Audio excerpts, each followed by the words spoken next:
So the time has finally come for us to give you our verdict on F1 22, the next title in the F1 game franchise. What did we make of it? Let's jump in and you'll find out.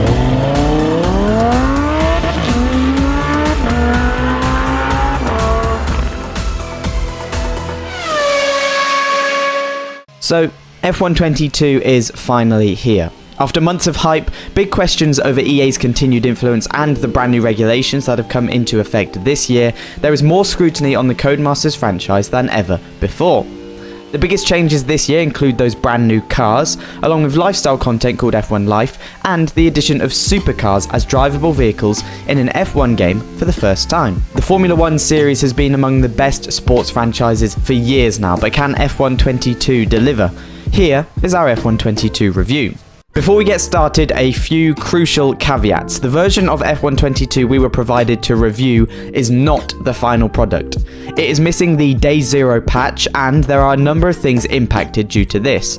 Track art, lighting, performance, car models, audio, animations, VFX, and damage, as well as tutorials, will all be polished up in the Day Zero patch that will hit the game before early release starts. VR performance and DLSS implementation is also awaiting that Day Zero patch. So with that out of the way, let's dive into the review. The 2022 regulations have created heavier cars with bigger wheels, simplified wings, and ground effect. The result in F1 22 is a car that is lumbering in slow, tight corners and exhilarating to throw through sweeping curves. The inertia that the bigger, heavier wheels bring make the car feel like a boat when you have the wrong setup for your style on. Jumping back and forth from F1 2021 to F1 22, you can feel exactly where Codemasters spent all their time. The new cars react differently to curbs. That's not just from their lower ride heights, but also the lower profile of the tyres and the overhaul they gave the physics and handling too. It's not a monumental change, but you can really feel where the new regulations have hit and you need to adjust. It's much easier to lose the car out of corners now, with the pendulum effect enhanced by all that extra weight. It feels less responsive on turning too, making tracks like Monaco and Singapore even more of a test than they were before. Overall, the 2022 cars are a delight to drive, and while the performance of teams isn't final, the racing is just as fun as we have come to expect from Codemasters' F1 series. Outside of the car though, things feel awfully familiar. Keeping annual sports titles fresh is hard, as EA's other titles attest to. But Codemasters has done a good job of adding to and updating the core single-player experience of the Formula 1 franchise over the past few years. From the feeder series of 2019 to My Team in 2020 and Breaking Point in 2021, there is always something new. R&D changes have happened over that time too, along with accessibility and more options like shorter seasons. This year though, there has been very little innovation in the core modes. My Team and career modes have had a lick of paint, but that's about it. Everything from starting your team to race weekends and picking sponsors feels the same. Sure, there is no more Claire asking questions after sessions, and Jeff has been replaced by Mark, but that's about it. Even the tracks have the same exact look they've had for the last few years, with the same colouring and textures. Everything just feels the same, and that's a problem when it comes to justifying full price for a new game.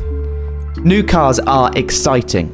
New mechanics like interactive formation laps and pit stops are great, but when you spend most of your time racing or in menus, it all starts to feel very similar to what you did before. Why dive into a new My Team save in F1 22 when it's the same journey that you had in F1 2021? F1 Life was also a bold step by Codemasters and EA. It's a clear attempt to create more microtransactions within the game, as there is a whole set of new cosmetics to try and hook players into buying. Outside of that though, there really isn't anything to it. The Pirelli Hot Laps are F1 answers to Gran Turismo's licensed tests and missions. They are fun to do, but offer little substance. The supercars are nice, but the inability to race these cars is a baffling decision. Maybe it has to do with the licensing, but for a racing game to not let you race new cars within the game is bizarre. You can load up any other racing title and find at least a few of the cars. The Aston Martin DB11 is in Gran Turismo 7 and Forza Horizon 5. The McLaren 720S is in the Crew 2 and a GT3 version is in Race Room. In the end, it all feels like a rather impactless add-on. The supercars are integrated into career mode and My Team the same way the classic F1 cars were, with optional invitational events that give you a little bit of extra acclaim and money. It's pretty pointless exercise, especially if you only have a limited amount of time to get your racing in. At least when these events were classic F1 cars, you could enjoy the different feel and history of them. Running around in Niki Lauda's Ferrari or Ayrton Senna's McLaren was much more enjoyable than just a road car. So what about VR? Now, we use the HTC Vive Pro 2 as a VR headset provided by Vive themselves. VR compatibility is brand new to the F1 franchise, and funnily enough, VR is completely new to the reviewer too, Toby Durant. Having been provided an HTC Vive Pro 2 by the lovely people over at Vive and figuring out how to set it all up, Tobe sat down to play F1 22 in VR. The first issue was massive lag. Despite the PC having a 3070 Ti and Ryzen 7 5800X, everything had to go to low for the game to run smoothly in VR, and still menus lagged even as the gameplay smoothed out. It may be to do with the unfinished nature of the game, or the fact that F1 22 is already a pretty intensive game, with recommended specs for VR that include at least an RTX 2070. Being a TCAM user, getting into the cockpit and looking around was awesome. The racing was an experience like nothing Toby's had before. This was especially true for the run-up Eau Rouge and Raidillon, through Maggots and Beckett's, and around Monaco. Now, being a new VR player meant that after a few laps, the expected headache kicked in. The disconnect between the visual and physical experience is quite dramatic and will definitely take a long time to get used to.